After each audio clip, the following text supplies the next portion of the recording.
Hey guys, welcome to the very first Mentorship Squad call. I am very, very honored to get to lead you guys for the next several weeks.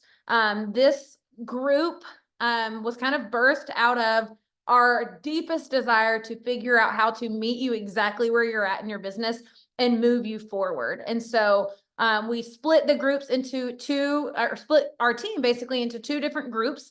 And this is the group that is mastering recruiting, retaining, and casting vision to get people to build a business with you. So this is kind of the group that we are in. This is my jam. This is what I love to teach. This is what I love to problem solve. This is kind of, if I got to pick a spot and just lead during this zone of someone's business, this is what I would pick. And then Brittany has a container that you will graduate into. The goal is graduate out of my container, enter Brittany's container. Because when you do that, what that means is you've brought new people into my container and now you can leave. Because in order to get into Brittany's container, you basically have to be at 100 points, which is gold, with 2 working, maintaining silver legs. So what does that mean? Some of you are like, what the heck is a leg? How do I know if I have a silver leg? And what a leg is it's just a team building under you. Someone who is saying, I'm going to build this with you, and they're silver. You have to have 2 of them separate from each other. Sometimes we'll have, a silver and then underneath them a silver. That's great. We want depth. But to graduate to that container, you have to have 2 working, maintaining silver legs, and you have to be at 100 points or above. So the goal between now and the next 5 weeks is that you will graduate up and out. We are going to celebrate those of you that do graduate up and out. Some of you you're going to be like me, and you're going to need a little more time. That is how I have found myself every stage of this business, you guys. It took me almost an entire month to get my very first person to say yes. Okay. And I was working really hard. I mean, I was up every day, 4 a.m. doing exactly what Brittany said. And so I had to grow some influence. I had to grow some skill sets, and it's okay because your speed out of the gate means nothing for your overall success. Okay. And I mean that with all sincerity. I'm not super impressed when somebody comes and flies, because I've seen people do that and go nowhere. And I'm also not super discouraged when somebody comes out at what feels like to them a snail's pace, because I have seen those same people be the ones who go the distance. So just know your speed out of the gate means nothing. What does mean something about your eventual success or failure here is your willingness to grow and your hunger to change. That is it. That's all I expect you to bring to the table every single week. There is not a question you can ask that is stupid or that you should already know the answer to. This is that container where we're going to put that to the side. That's just ego and pride. When you have a question and you're afraid to ask because you think I should know that by now, that's pride. That's ego. We're going to leave that at the door, and we're just going to agree to ask what we don't know. You guys, I have 4 kids, all ages and stages. My oldest will be 20. My youngest is 6.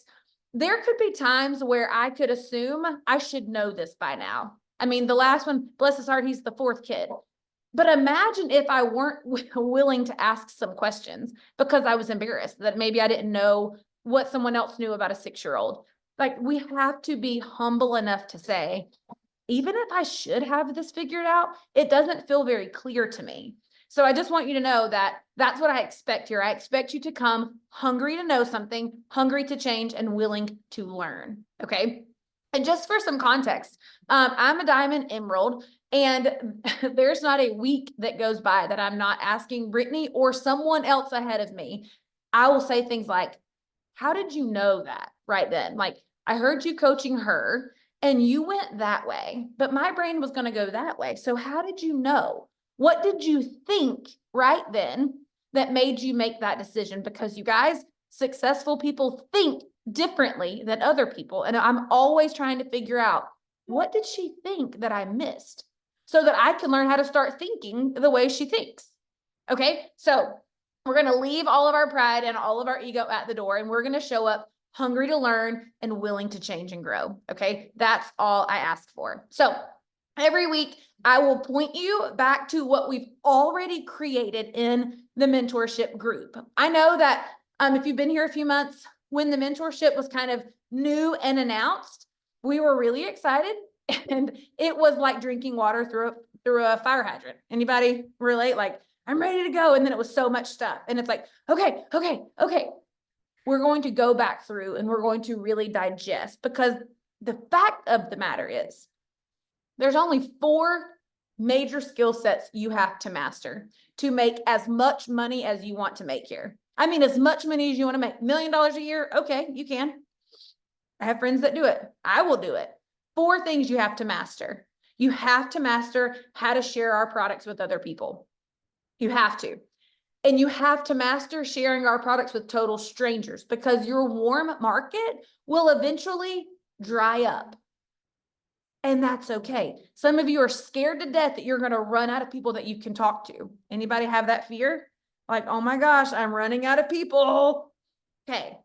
The way that you overcome that fear is you learn how to talk to your very first stranger about the products. You turn that stranger into a friend and then into a product user. And when you do that for the first time, what it does is it opens your eyes to like, oh, okay, I can do that. And once you know, I know how to take a stranger from a stranger to a friend to a product user, the world is now your oyster, because you don't ever run out of anybody. There's millions and millions of people who need what we have, and less than 5% of the population has ever even heard of Plexus. So it's wide, wide open. So you have to master recruiting, both warm and cold market. I can teach you that. You have to master retention, which means helping people love their products. You have to follow through with getting people the results you promised them in the beginning. So that should feel like a responsibility. And it should also feel like a gut check, because we've got to make sure what we're offering is reasonable. If you're finding retention is an issue, it might be because you're over promising and under delivering, right? So we can check ourselves and make sure, like, what am I promoting? What am I offering somebody? What am I telling them is reasonable to expect in a reasonable amount of time, so that that is known and followed through with? Okay. So you have to master retention. I can help you with that.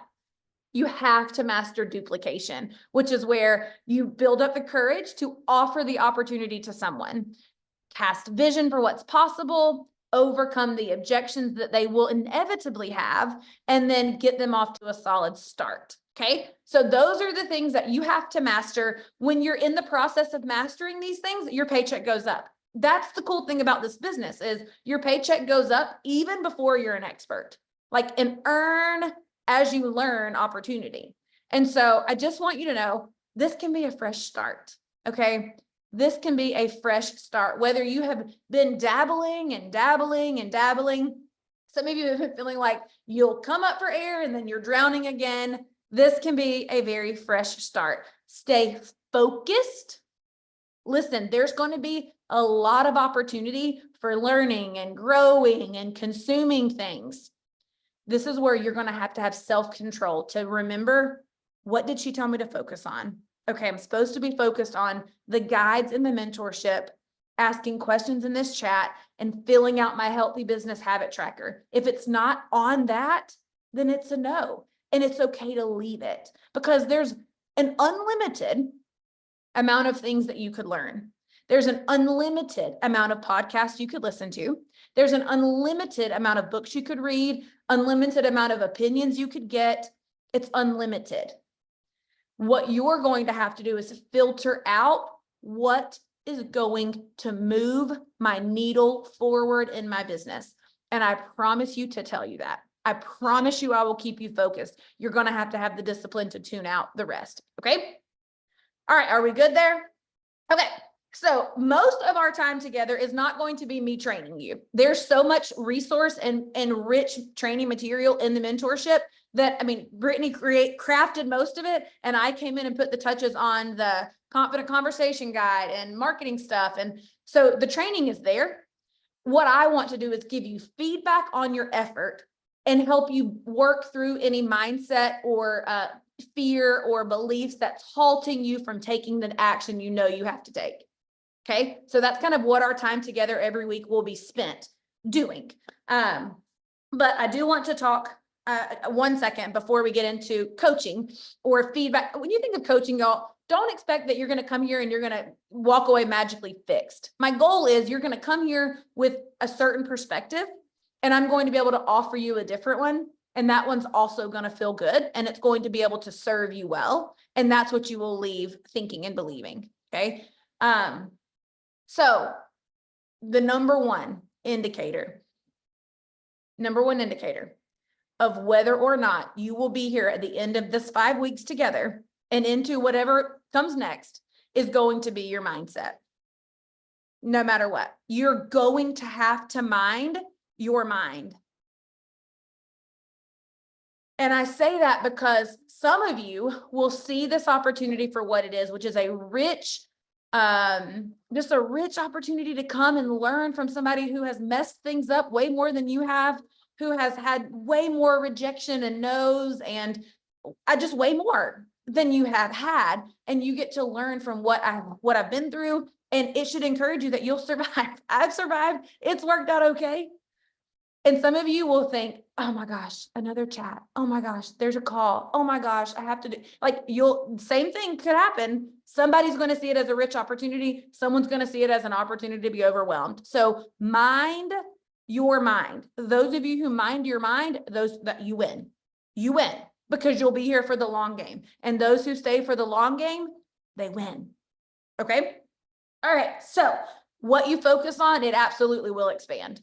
When you're sitting down to, like in this week in module in guide 1, you had to make your first post, or for some of you, you had to make your first post again. Okay. You had to basically get reacclimated with social. Maybe it's been a week, maybe it's been a month, maybe it's been a year, and you had to kind of overcome that. Well, some of you who showed up on social excited, it's because you were focused on, I can help people. I can restart. I can learn new things. I can be an overcomer. You were focused on things that your brain was like, yeah, solutions. Yeah, this is good. Some of you went to post 15 times probably and still have not made it because what you're focused on is the fear or the possibility of rejection, or the last time I did this, she said that. And so we're focused there, and that's all we can see. And what you're thinking and believing will always show up in your behavior. Always, always, always. So you're going to have to mind your mind. Because here's the thing. Imagine that there is someone in this group. They're about to graduate out of this group. Like they're right on the cusp of graduating out of this group. And they are posting. They are inviting people to take a look at Plexus. They are boldly and courageously sharing the opportunity, even though their armpits are sweating and they might have to puke afterward. But they're doing these things and they're getting results. Imagine what that person is saying to themselves when they sit down to work every day. And then compare that to what you're saying to yourself when you sit down to work every day. Is it the same? Is it the same? And the good news is that if it's not the same, do you believe you can change? Do you believe you can change? 1,000% you can change, because the brain is a muscle, right? There's a million books that talk about your ability to change your thoughts. Switch on Your Brain is a great one. The Game of Conquering is a great one. Magic of Thinking Big is a great one. If you battle victim mindset, or I've always been this way, therefore I will always be this way. If you battle just feeling like you are somehow, things are harder for you than other people, or things just seem to happen to you, I would really encourage you to go learn about what you can control in your brain, because it's so much more than you probably realize. And minding your mind is going to be the indicator of whether or not you will stick this out. It's going to be the indicator. Because y'all, the people that stick it out, they endure the same things you're enduring. They do. There ain't a single person at the top of the company that hasn't been told no, blocked, unfriended, made fun of at Thanksgiving, whatever. There's not a single one. It's just what we do with that information that makes the difference. Okay. And we're going to talk about that. If that happens to you and you think, see, this is what I'm talking about. This is what I'm talking about, Christina. this is the big thing that happened that it normally would derail me, but I don't want it to derail me. So help me. That's what when I say show up hungry to change, that's what that looks like. People who are hungry to change show up saying, help me move forward. They're initiating, they're asking for feedback, they're willing to kind of bear it all for the sake of moving forward. Okay. So that is, that's what we're gonna talk about tonight. I want to hear how things are going as you guys were working through guide 1 and guide 2. Guide 1 was like the getting started video, making your first post, making a list. Some of you needed to refresh a list. And then guide 2 was the art of inviting and getting into the confident conversation guide. And so we're going to talk about that. So what it's going to require some of you brave souls. Tell me what thoughts came up for you when you were sitting down to take that action? Were you able to complete the tasks? Did you find yourself resisting or procrastinating? Do you have some questions about the actual task at hand? We'll just kind of jump right in there.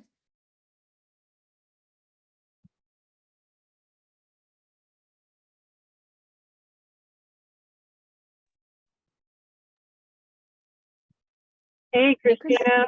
Hi. So I don't have, when I went back through, I went through those guides few months ago. So like I have my list. I actually went through with my sponsor and sorted all my Facebook contacts. I got like 700 people. And that's great. And then when I sit down resistance, when I sit down to go through them, I'm like, I don't say them. So then I had listened to that video like a week. No, that's not true. Earlier in the week, yours, and there was one of yours, and there was one then Abby's and the follow up. Yep. And I just kept pausing and literally typing it up. Okay, so if this, then that, and when this, then that. Oh, here's the mindset piece. Oh, here's the this. And so that I had like on one piece of paper something I can go, okay, I'm here. So this is me. This is what I do now. And they're still resistant. Yeah. And I would love to be able to tell you why. Don't know. Don't know, because I want the money. I don't want to do what I'm doing anymore. Okay. I want that. And when I sit down to do it, I go, I don't want to do this. Yeah. I don't know what that is. Yeah. Okay. So let me ask you this. Is it okay that there's resistance? Oh, I suppose it has to be. I don't like it. I don't want there to be. I want there to be the fire and excitement that there was several months ago, instead of whatever this is. So, so like I went silver, fast, silver, and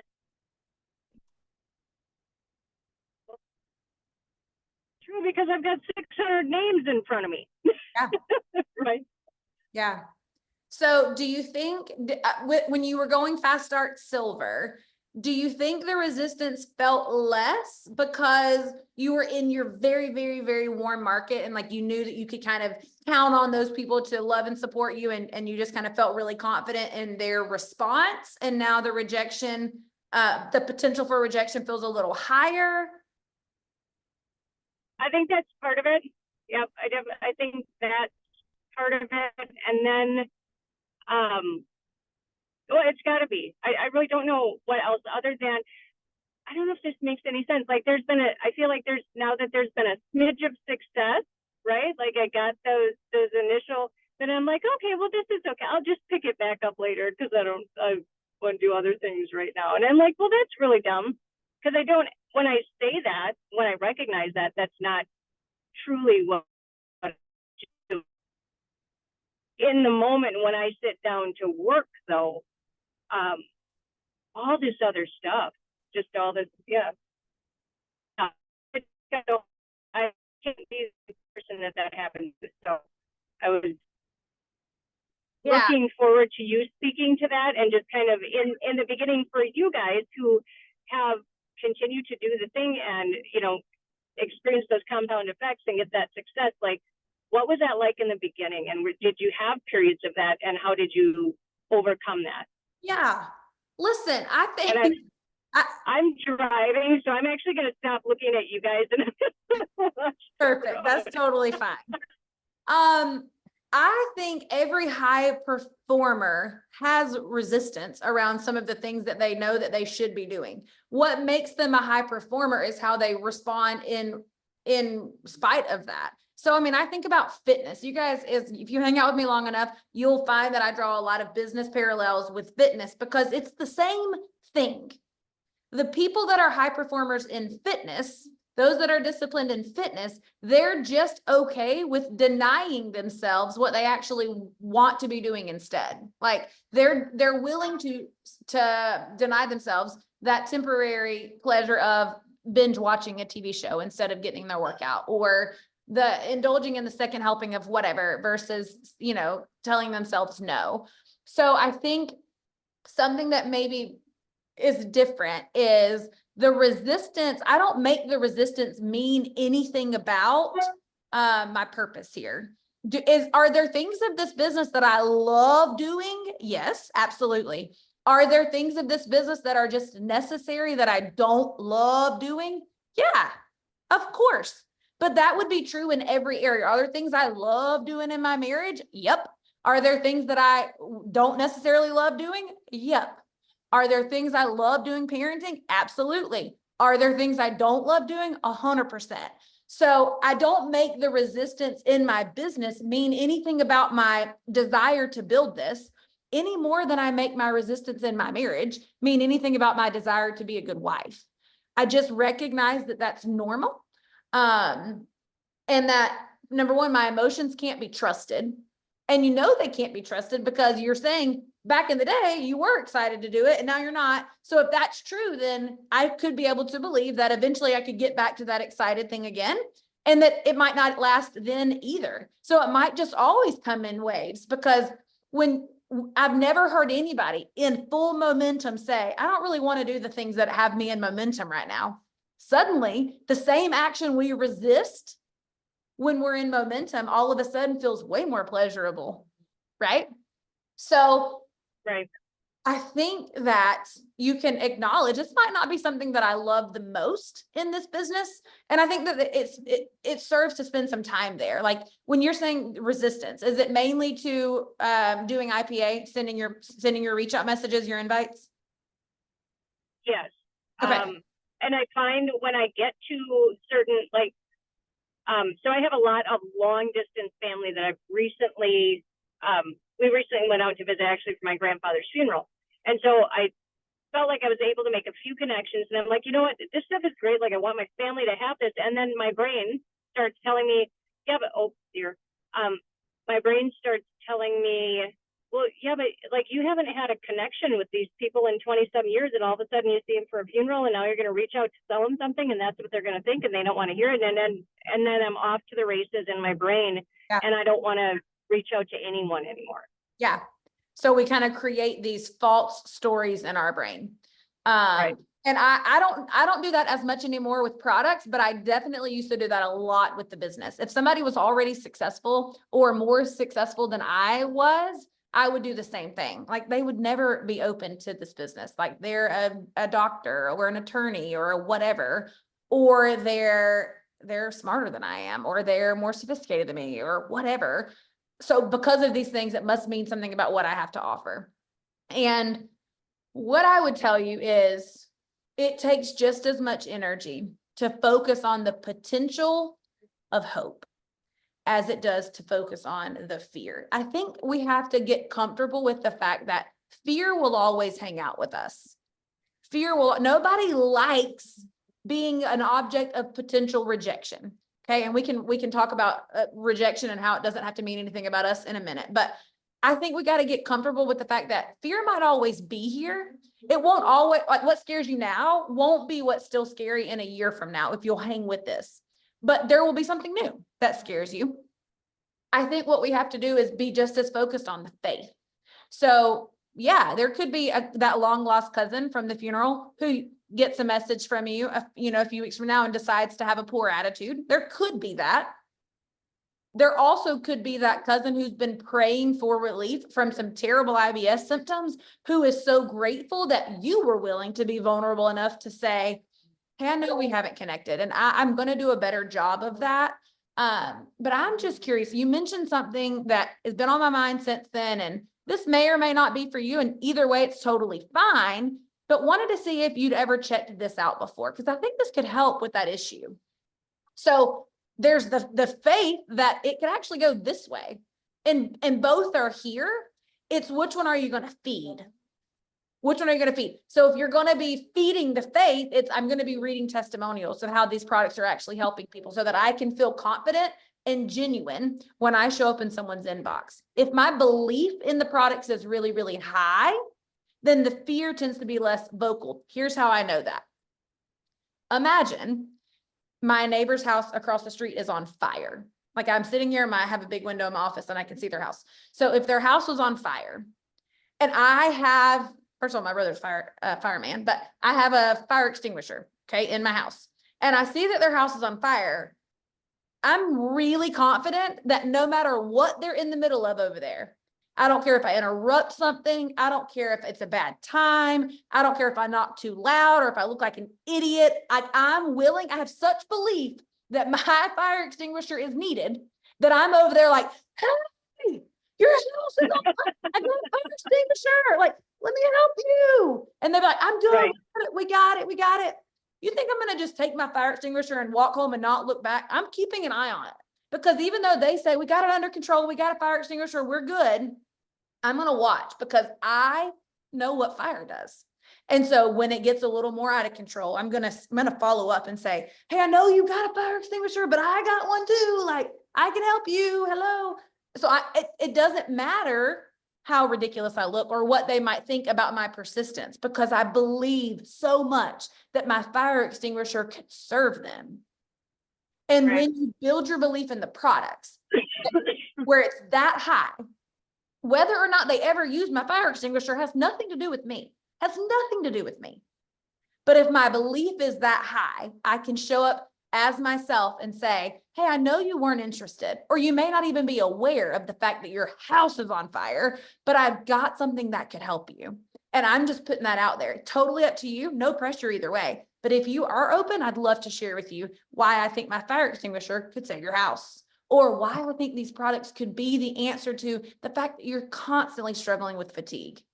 I don't want to come across anyway, but I really believe I have something that can help you. So we're afraid of coming across pushy, when really our confidence and boldness builds credibility if delivered in the right way. So I think it's okay that there's resistance. I think that you have to ask yourself, how would a successful person here look at this same exact thing? It's not that Christina gets out of bed and clicks her heels together because she cannot wait to send out messages. It's my least favorite part, if I'm being honest. It's my least favorite part. But it's a means to an end. And I know that the messages that I get out are going to bring me people like you guys who desperately need what I have, and I can serve. So I'm willing to endure, in the same way that I don't jump out of bed and click my heels to go do lunges at the gym. But I know exactly how many lunges Carrie Underwood does. And I'm trying to make my legs look like hers. So I will endure the lunges, even though there's a resistance. So I think it's okay that there's resistance. I think what you do with that resistance, and there's going to be two camps: the successful people who feel the same resistance, how do they behave? And then you start to behave like them. But in order to behave like them, you have to think like them, which is why, again, it's really important to feed that faith. That book, How Successful Women Think, so good. How do they think? Because if I can think like them, then I will behave like them. One last thing, and then someone else jump on it. The books that you're talking about, Christina, will you be dropping those in the chat somewhere? Yeah, I can. I mean, I would pick one. And I think mindset for sure. And we're actually going to do a book together in June, the whole team, for those that want to participate. We're actually going to do a book together. I'm really excited about that. That book is going to be called The Game of Conquering. So more info to come on that. In the meantime, How Successful Women Think, I think is a good one. Successful People Think Differently is, I mean, John Maxwell has one about how successful people think, and it's very short. So you could get that on audio. But Brittany's podcast is almost always mindset, almost always. And it's the one thing, because it's not urgent, it doesn't feel like, oh, I have to get this message out today. It's the first thing to get left out, minding your mind. But it's the most critical thing. It's the most critical thing. So somebody's posting some of the titles in the chat. I think it's Corey in the chat. But pick one. You can't go wrong. It's just, it has to become a daily habit, because it's just 1% better every day. 1% better every day. So the next time that resistance pops up, instead of you losing an hour of productivity, you might resist for 5 minutes, but then you take some action. So yeah, Brittany's podcast is called the Lead Her Ship podcast. Got that. Yeah. Yep. Thank you for asking that question. Is that helpful, Jennifer? Like, when that resistance pops up tomorrow, will you be able to think, okay, Christina said this is normal. She has same resistance. What does she think that's different than what I'm thinking right now? Yes, that's helpful for me. I'm hoping it's helpful for someone else too. Yeah, I'm sure it is. That's the thing. And that yeah, if it's not urgent, I just glanced and saw that, and that's the thing. It's my brain will say, well, I can do this later. Okay, I'm going to figure out how to make this feel better, and I'll do it later. And then it doesn't, and I don't. And then I beat myself up for that and go, well, see, I'm just no good at this. I mean, I want to be, but clearly I'm not. So yeah, it's a whole brain thing. It's a whole brain thing. And listen, nobody's good at it to start with. And just when you think you've nailed it, something else will reveal to you like, okay, there's more work to do. That's just normal. You're on a journey. And I think that this is part of falling in love with the process. I mean, and that includes embracing the resistance. I mean, like I said, I can't think of anything in my life, nothing worthwhile that has come without resistance. And as soon as you commit to doing something, y'all, the world gets weird. Like, as soon as you say, okay, this is the month that I'm going to make this a priority, the world gets weird. Somebody got something smart to say, a family member drags you or makes you feel guilty, or like the world, and that's where you have to control your brain and not let the environment control your brain. So just expect that the world's going to get weird. Like when you commit to a new meal plan, it's like Teacher Appreciation Week at school, breakfast, lunch, and dinner. And it's like, okay, well, wait a minute. I was committed. I expected this. I'm prepared. Why am I doing? Like, you just have to control your thoughts. But the first thing is build your belief that you can control your thoughts, and you can. And I think too, some of this stuff, like I like to write stuff down, but when you were saying that, just made me think if there's been several times in the last few months where I've actually said to my husband, I think it was like the second month that I had joined Plexus, and I was talking, with my sponsor a lot, and I was getting I was still super excited and just on fire and get a lot of resistance. And I actually said to my husband, I'm like, honey, I got to be doing something right, because there's some spiritual warfare going on, and I'm getting hit hard everywhere. And I just keep ducking and bobbing and weaving, because the more fight that's coming up again, the more resistance tells me that I'm on the right track. And I had forgotten about that until just right now. For sure. I mean, it is so normal for the energy and momentum to plateau if you're not feeding your mind. You've got to feed the faith. That the only way to drown out the fear is to turn up the volume on the faith. Turn up, and I don't just mean your spiritual faith. I mean your faith in the opportunity, your faith in the products, your faith in just build your belief. But belief has to be built intentionally.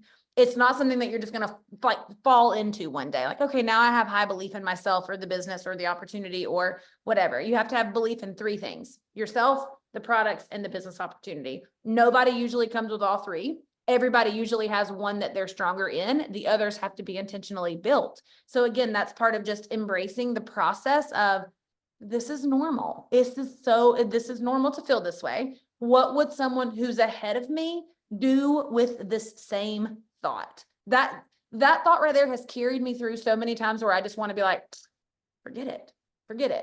I'll think, okay, no, not forget it. What would somebody who's making $1 million with Plexus, how would she behave today?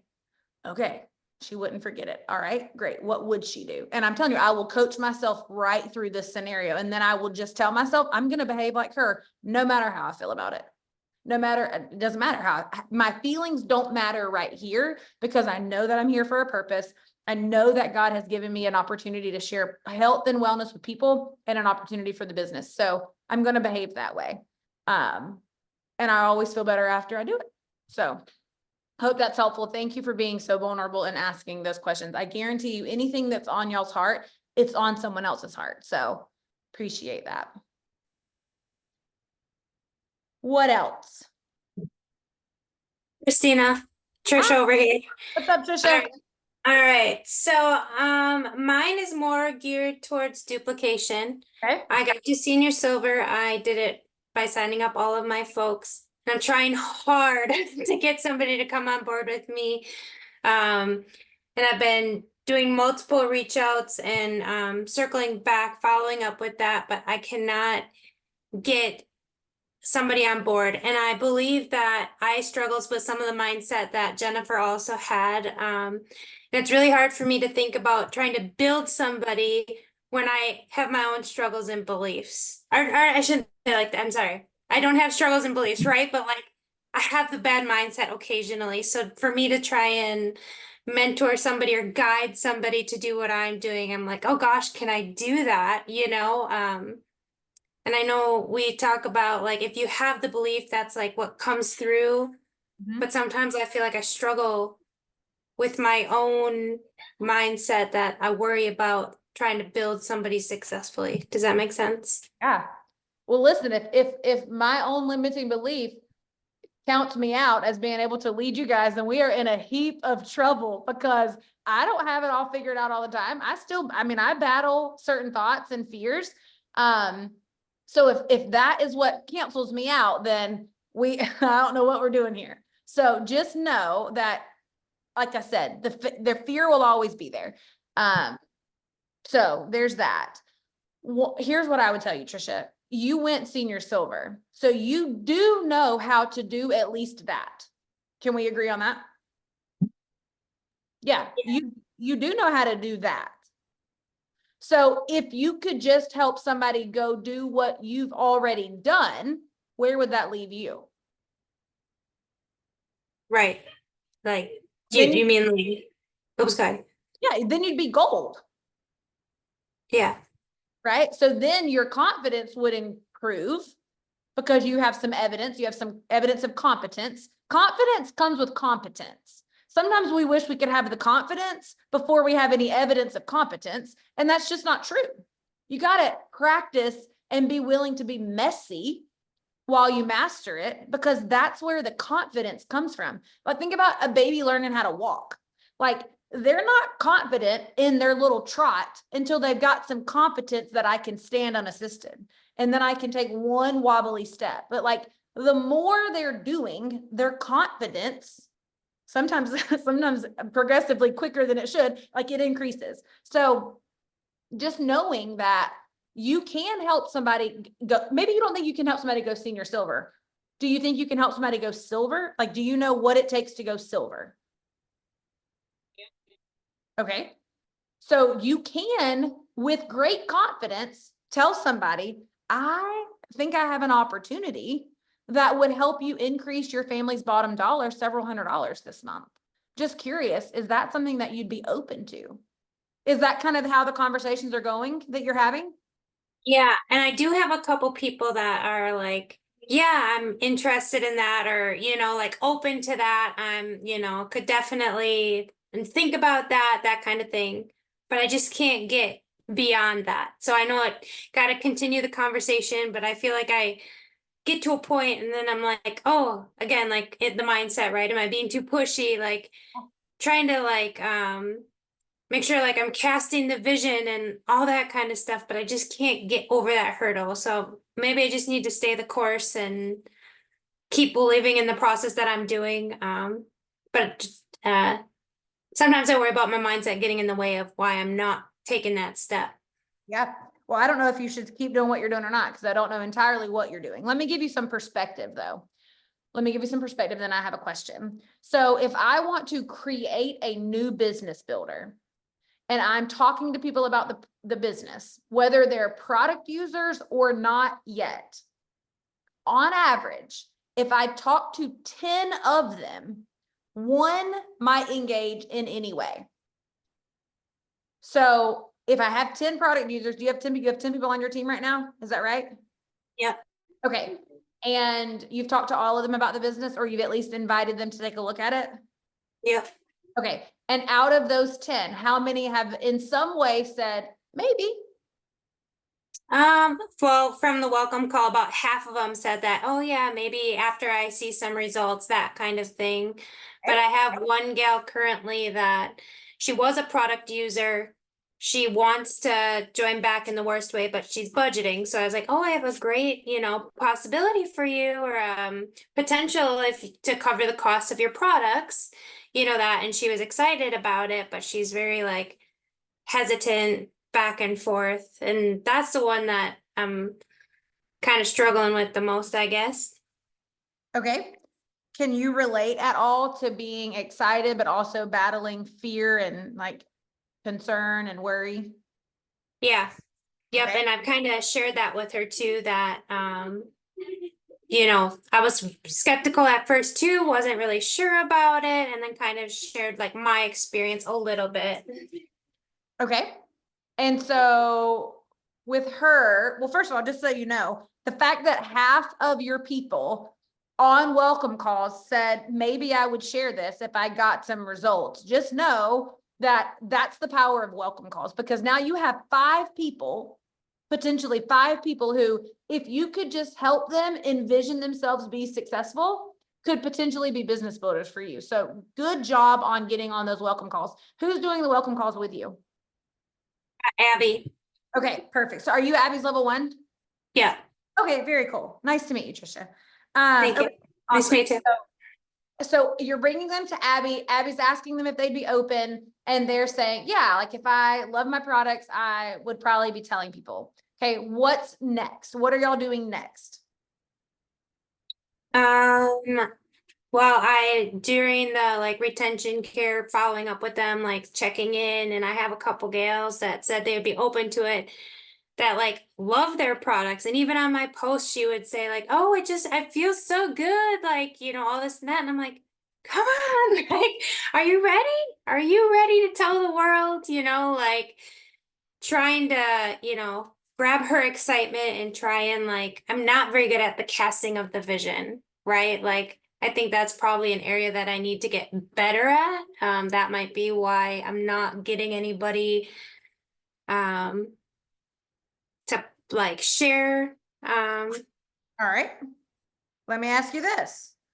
When you're following up about the products, what do you do differently in that follow-up process than is different from this follow-up with the business? Like, are you ready to tell the world? Are you ready? Like when you're following up about the products, are you going in there and saying, hey, are you ready for Plexus? Are you ready for Plexus? Or what are you doing differently in the follow-up process with the products?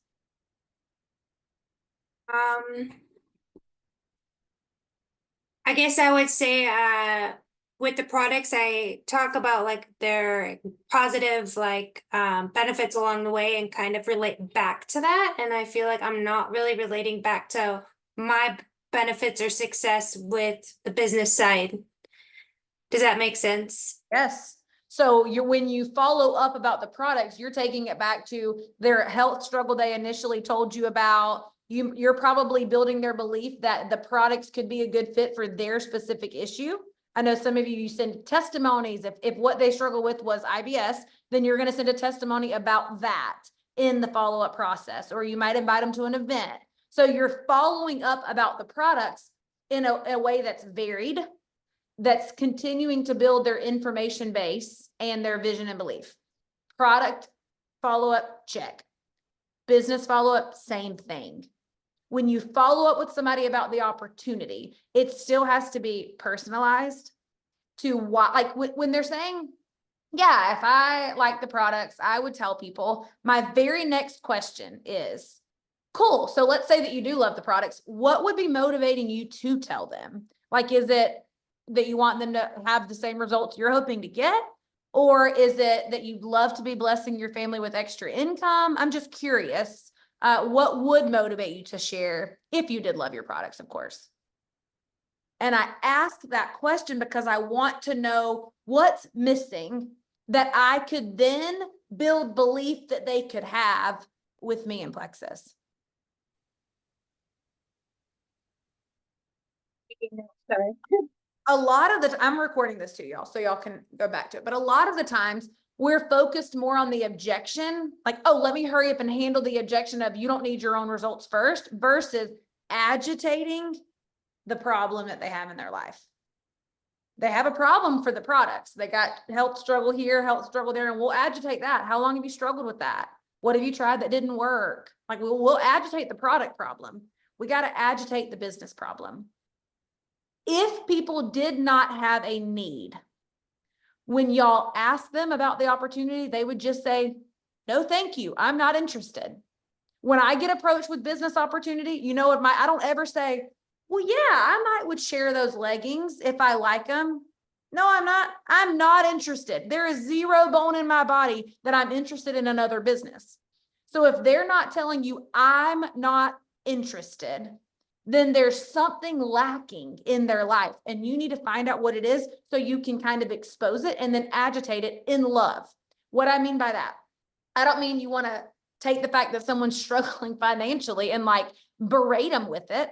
But I do want them to have to spend a couple minutes thinking about, man, money's tight. Yeah, I get that. I lived that. I was a school teacher. I had one paycheck a month. Like for me, I used to have to split kids needing shoes into months. Like, okay, you getting your Nikes this month, you getting your Nikes next month. What about you? And I'll let them share what money being tight costs them. And once I'm aware of the problem, then I can say, well, listen, I have no doubt that I can help you love your products. I'm just curious if in the meantime, I could show you how to borrow my belief while also relieving some of that financial burden you just told me about. Do you think you'd want to take a look at maybe starting that now so that you don't have to wait to bring that in for your family later?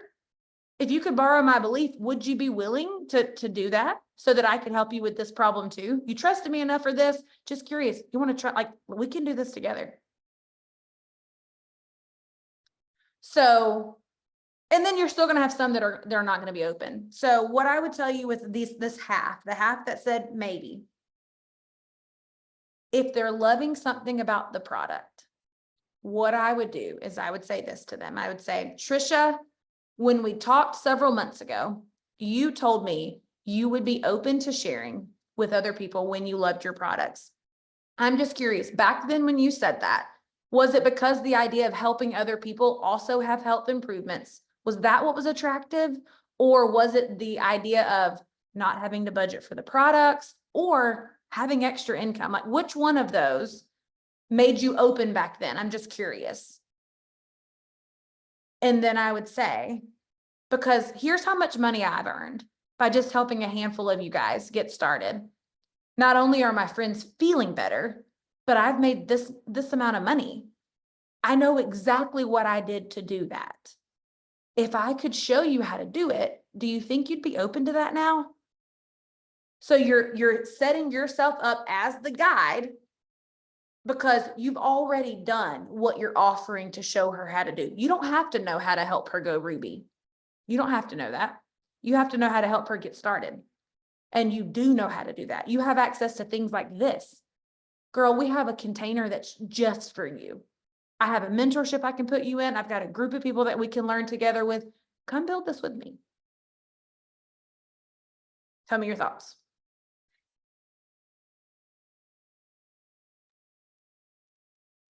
I can do that. Well, that is good. I like that thought. I can do that. I took notes and I'll probably rewatch that because it comes off your tongue just so smoothly on how to navigate that conversation, but definitely gonna take that and use that. So thank you very much. You're welcome. Listen, the reason it comes off of my tongue so smoothly is because I have done it at this point 1,000 times. There have been many a times where I have been on the phone and have totally blanked. There have been times I've agreed with their objection, like, yeah, you're right, you ain't cut out for this. Like, I don't know. Like, there have been times I have just messed it up royally. It's okay. You can't say the wrong thing to the right person. 1% better. If this welcome call was 1% better than yesterday's, I'm on the right track and I can trust that process. When people say, do I just trust the process? I don't know. I say, if in your process, you're noticing a 1% improvement, heck yeah, you trust that process. Absolutely. So getting feedback on what you're doing, leaning in a little bit more next time when they give you an objection, lean in just a little bit more, see how that feels. And remember, it takes just as much energy to think they're going to see my persistence as love and belief and confidence as it does to think maybe they'll think I'm pushy. Pick the thought that's going to serve you. All right. So do you feel confident that you know exactly what to go do with some of these maybes? Yes, in this moment I do. When I sit down to go do it, I may have to pause and look at notes or go back to this, but yes, I do have a really good feel for what I'm gonna go do now. So thank you. When you sit down to do this after you've prepared yourself, and you notice some feelings or some resistance, that chat that we all have, the mentorship squad, we all are invested in how this goes. So pop back in there if you need feedback. Pop back in there if you have a question, if you can't remember, you know, what that's what that chat's for. And then show us what they're saying in response, because sometimes, so I'll send someone off to do this and they'll go do it and they'll get a response and they'll say, yeah, they're still not ready. And I'll say, well, how do you know? And they'll show me their response and I'm like, no, they are ready. What they're saying is now they have a new objection. They told you their objection before was needing belief. Now they're saying their objection is time, but they're like, we got it now here. So just be prepared to come back and get more feedback, because sometimes what somebody's initial objection isn't their actual objection. And that is just normal. It's just normal. Awesome. Thank you so much. Welcome. I'm excited to see how that goes.